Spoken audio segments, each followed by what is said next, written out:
Reporter breaking. Thiruvananthapuram കോൺഗ്രസിലെ സ്ഥാനാർത്ഥി നിർണയ തർക്കത്തിൽ AICC ജനറൽ സെക്രട്ടറി ദീപാദാസ് മുൻഷിയുടെ ഇടപെടൽ. പ്രതിഷേധ സൂചകമായി രാജിവെച്ച മണക്കാട് സുരേഷിനെ അനുനയിപ്പിച്ച് ദീപാദാസ് മുൻഷി. നേതൃത്വത്തിന്റെ സമ്മർദ്ദത്തിൽ രാജി പിൻവലിച്ചിരിക്കുന്നു മണക്കാട് സുരേഷ്. നിയോജകമണ്ഡലം കോർ കമ്മിറ്റി ചെയർമാൻ സ്ഥാനമാണ് മണക്കാട് സുരേഷ് നേരത്തെ രാജിവെച്ചിരുന്നത്. റോഷിപാൽ വിവരങ്ങളുമായി. റോഷിപാൽ, എങ്ങനെയാണ് ദീപാദാസ് മുൻഷി പ്രശ്നം പരിഹരിച്ചത്?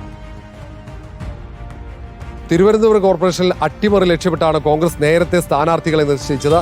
KS ശബരിനാഥൻ മേയർ സ്ഥാനാർത്ഥിയായി വലിയ പ്രചാരണമാണ് തിരുവനന്തപുരത്ത് നടക്കുന്നത്. പ്രത്യേകിച്ച് K മുരളീധരന്റെ നേതൃത്വത്തിൽ കോർപ്പറേഷൻ ഭരണത്തിനെതിരെ വ്യാപകമായ വാഹന പ്രചാരണ ജാഥ ഒരു ഭാഗത്ത് നടത്തുന്നു.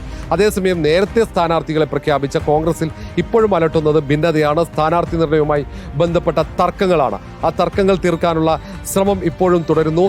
AICC general secretary Deepa Das Munshi തന്നെ വിഷയമേറ്റെടുത്ത് നേരത്തെ നേമത്തെ നിയോജകമണ്ഡലം കോർ കമ്മിറ്റി ചെയർമാൻ സ്ഥാനം രാജിവെച്ച മണക്കാട് സുരേഷിനെ അനുനയിപ്പിച്ചു. മണക്കാട് സുരേഷ് നിലപാട് മാറ്റി രാജി പിൻവലിച്ചിരിക്കുന്നു. അത് കോൺഗ്രസ് നേതൃത്വത്തിന് ആശ്വാസമാണ്. പക്ഷേ കാഞ്ഞിരംകുളത്തും പുത്തൻപള്ളിയിലും ഇപ്പോഴും തർക്കം നിലനിൽക്കുന്നു. പുത്തൻപള്ളിയിൽ UDF-ൽ ഭിന്നതയുണ്ട്. അവിടെ കോൺഗ്രസ് പ്രവർത്തകർ തെരഞ്ഞെടുപ്പ് ബഹിഷ്കരിക്കുമെന്ന നിലപാട് സ്വീകരിക്കുന്നു. കാരണം കോൺഗ്രസിന്റെ സീറ്റ് ലീഗിന് കൈമാറി എന്നതാണ് വിമർശനം.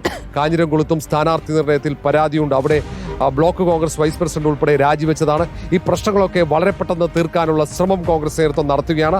കാരണം പ്രധാന ലക്ഷ്യമാണ് 10 സീറ്റിൽ നിന്നും UDF-ന് 51 സീറ്റിലേക്ക് പോകണം. അങ്ങനെയെങ്കിൽ ഐക്യത്തോടെ മുന്നോട്ട് പോയാൽ മാത്രമേ അവിടെ അട്ടിമറിയോടെ കോർപ്പറേഷൻ ഭരണം പിടിച്ചെടുക്കാൻ കഴിയൂ. അതിനുള്ള ശ്രമമാണ് ഇപ്പോൾ കോൺഗ്രസ് നടത്തുന്നത്.